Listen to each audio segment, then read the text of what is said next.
So how many of you have worked on a costume or part of a costume or just a project in general that you're like, yeah, I'm going to be able to finish this in about like a day. And then you actually sit down to do said thing and then it ends up taking you forever to finish it. And it's almost like the universe was like, ha, you thought you were going to get this done really quickly, but nah, I'm going to spite you. Basically what happened while I tried to make this stupid belt and scabbard. Just know that while this may be a well-curated tutorial to your eyes, I was having absolutely no fun making this thing. Every costume has that one thing that you're just like, really? Really? It took that long for me to do something that simple, and for me, it was this, so enjoy. I started out by making some duct tape patterns, which admittedly was kind of hard to do because of the whole trying to get my backside done, but I ended up making it work. I was also wearing the pants that I'll be wearing underneath this costume, and I also had the breastplate on just so I had a reference for where the belt should sit on my body. It was also during this process that I kind of realized and remembered that the reason that this was so hard for me at this step to make these stupid patterns was because normally my friend Dell will be in town and she will help me pattern out these things. She is amazing at patterning out holsters and belts, and I didn't realize just how much I relied on her to make these things because I had a hell of a time doing this and I was not having any fun. So Dell, please come back and help me with my belts for the future because wow, this was not fun. Once I had the rough outline of the first belt, I cut myself out of that and laid it down on my work surface where I was cleaning up the edges a bit, and you can tell I was cleaning up a lot of mess here. I then cut it out and checked the fit of it on myself, and then I began wrapping myself back up in cling wrap and duct tape again to pattern out the second belt. This one sits a little bit lower and hugs the hips a bit, so it had a bit more of a curve. While I'm patterning, I'm also marking where the sword should sit on the left side of my belt with these slash marks in Sharpie, and I'm also marking the front of the belt just for reference later. I then traced my two belt patterns onto some 2mm foam, which annoyingly required me to use a silver Sharpie that was on its last legs to transfer, but I made it work. Just a quick tip while I'm here, while you're transferring these types of things onto foam and you're using a Sharpie, you're naturally going to make the template a bit larger than it should be. That's just the nature of whenever you're using a Sharpie to transfer things onto foam. And if that has ever happened to you in the past where you have like your template that you made out of duct tape and you trace it onto foam with a Sharpie and you wonder why it's a little bit bigger, that's exactly why. Because the natural like girth, I don't think that's the right word. The natural width of the Sharpie is going to create a larger outline, obviously, and you are just extending the outside outline of your template. And again, that's why your stuff probably isn't coming out to size. And that's why I really like to use light colored foams or gray foams so I can use a ballpoint pen, because using a ballpoint pen has a smaller head to it and it's not going to create that, exaggerated outline. So yeah, that's kind of why that happens, and it's just something to keep note of. But I'm actually going to be using this to my advantage later on in the process, and I will call that out whenever I do it. The 2mm foam was a bit too thin and fragile for what I wanted these belts to end up looking like, so I ended up cutting out 2 layers of foam and gluing them together with some contact cement to get 4mm thick belt. You can obviously avoid this hassle and just buy 4mm foam, but I didn't have that, and I don't necessarily know how easy that is to find in stores. I think you have to buy that from like specialty foam makers, and I didn't have it available to me, and I wanted to use what I had. So I ended up just taking 2 layers of 2mm foam and putting them together, and they worked out perfectly fine. I just ended up painting on a layer of contact cement to both sides, let those both get tacky, and after 15 minutes I sandwiched the 2 layers together and it was a 4mm thick piece of foam. Now remember how I mentioned earlier that these foam pieces are a bit larger than they should be because of how I transferred them on with some Sharpie? I'm going to use that to my advantage here and cut away the excess foam from my belt, but being sure to cut further in than you'd expect me to. I'm doing this for 2 reasons. 1, to get the more accurate width of the belt that I had originally, and 2, because cutting it this far in gives a cleaner seam, as you can see here. You can almost barely tell that these are 2 pieces of foam sandwiched together. Alright, so now that we've got both belts done, it's time to hop on over to the scabbard. Ideally, you should have your sword completed for this step so you can pattern off of it, but if you don't, then well, I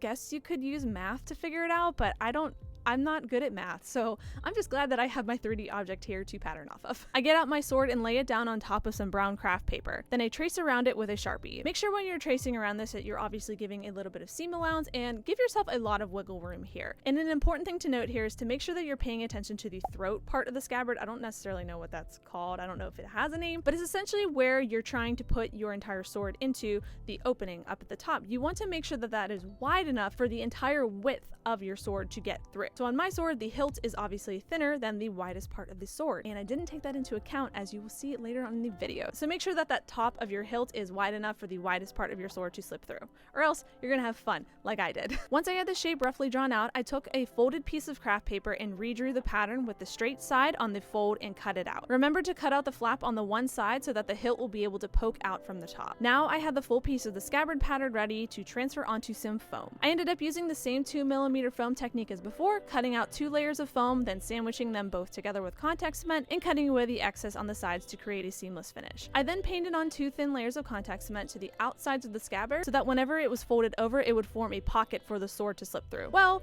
again, like I said earlier, that's what I was hoping that it would do, and it was a little too small, so I ended up having to take that scabbard pattern, doing everything over again, and just transferring everything onto 2mm foam, sandwiching it together again, and making sure that the throat part was a little bit wider so that my sword would fit all the way through.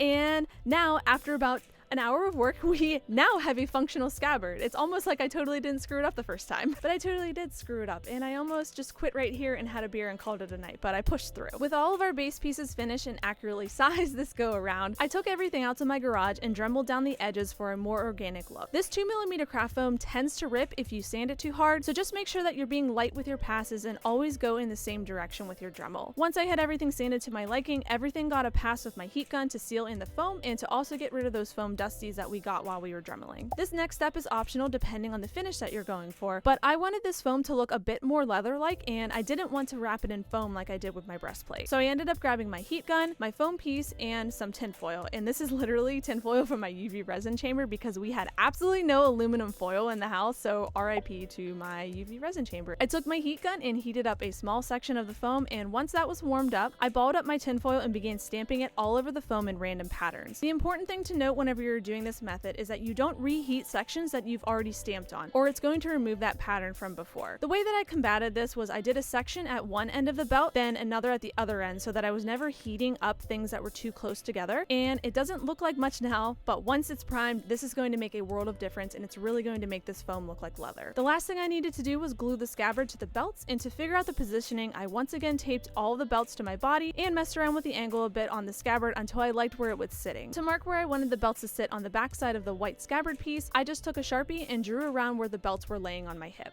I once again broke out the contact cement and painted on 2 thin layers of cement, let them cure and get tacky, and glued the belts onto the back of the scabbard, cutting away the excess above the top belt. I think that this 4mm foam is thick enough to survive some convention abuse, but if you wanted to make this bond a bit more secure on the back, you could take a piece of 2mm foam and sandwich the belt pieces in between that foam piece and the scabbard. I took this belt out on an absolutely disgusting day where it was so humid and hot out, and I really should not have plasti dipped out there, but at this point in this project, I was like, I just want this done. I'm so tired of looking at it. So I just put it outside and I put on a layer of plasti dip. And because it was so humid outside, it ended up taking about an hour to dry, but I was okay with that because again, I just wanted this done. Once that first layer was dry, I then flipped it over and made sure to coat the other side of the scabbard in plasti dip. After another hour or so of drying time, I brought it inside and did another try on, and oh my goodness, it actually looked really good. And in my honest opinion, you could probably stop here. The plasti dip really looked nice. It had a nice shiny finish to it, and if you wanted your belt to be black, I'd say why the heck not?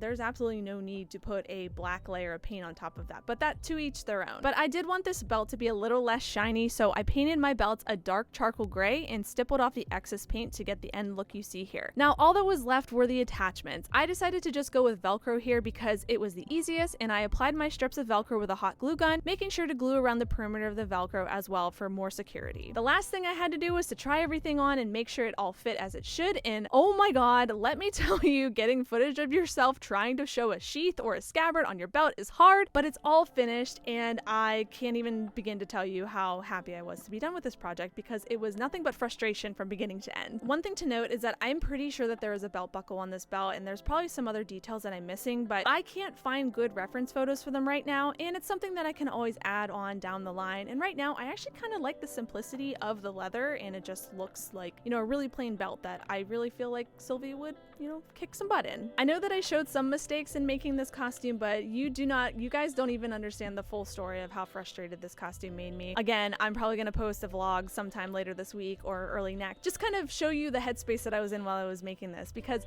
while it was such a simple piece of the costume, I just was not into it. I did not want to make this piece. I thought that I would be able to finish it in 2 hours and I'd be done. I don't know where I got the idea that I was going to finish this in 2 hours. And I think that mindset of me thinking I could finish it in 2 hours really set me up for failure on this project. Ultimately, I did finish it and it looks really great, but I, like, in the back of my mind, I was like, why am I not doing this faster? Why is this not done? Why is it Wednesday and I'm still worrying about this stupid thing? Dude, creating things is hard. Creating is knowledge work. You're doing a lot of that in your brain and you're just trying to make things that aren't real, and it's a real thing to get frustrated with your creativity, and I just kind of want to talk about it a little bit. So yeah, hope you guys will check out that video whenever I launch that. Thanks as always for watching my videos, especially you guys that are watching right on to the end. I do have a lot of other Sylvie tutorial videos already listed on my channel, and I will make sure to link them down in the description below for you to check out. I also have a lot of Sylvie videos coming, so make sure that you're subscribed so that you don't miss any of those other tutorials. And as always, I will catch you guys next time. Bye!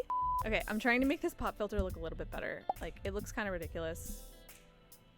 Okay, that looks a little bit better. It was also during this process in oh god, I gotta burp.